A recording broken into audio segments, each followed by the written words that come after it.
Now, as the campaigning for Delhi Assembly elections enters its last leg, Prime Minister Narendra Modi today banked big on Union Budget, calling it most middle-class friendly budget in India's history. Addressing an election rally in R.K. Puram, Prime Minister played up the pro-middle class provisions and said that never since India's independence have those with annual earnings of about 12 lakh rupees received such a huge relief. Just 3 days ahead of February 5 elections, Prime Minister also lauded the contribution of middle class in national progress and said that the BJP is the only party that respects and honors honest taxpayers.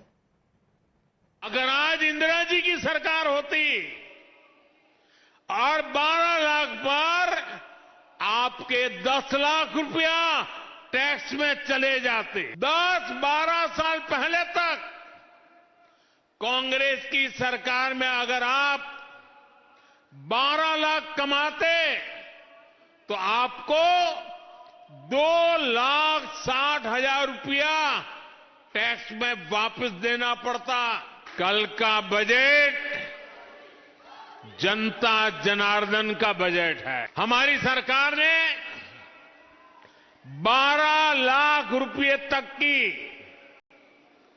आमदनी पर, income पर income tax पूरी तरह zero कर दिया, zero. Hindustan के विकास में हमारे मध्यम वर्ग का, हमारे मिडिल क्लास का बहुत बड़ा योगदान है। ये भाजपा ही है जो मिडिल क्लास को सम्मान देती है, ईमानदार टैक्स पेयर को पुरस्कार देती है।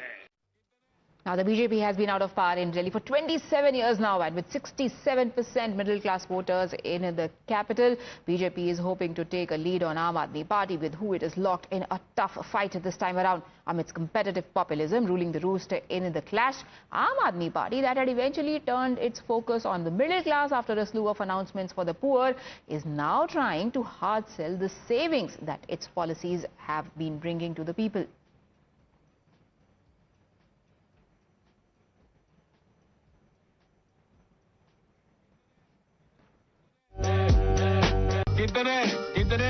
कितने मैं इसलिए कह रहा हूँ याद रहे आपको कितने।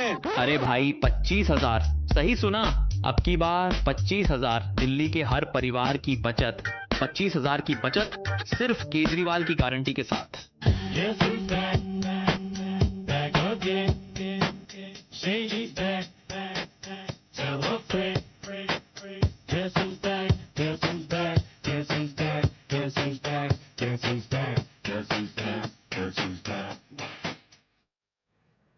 Now to other issues.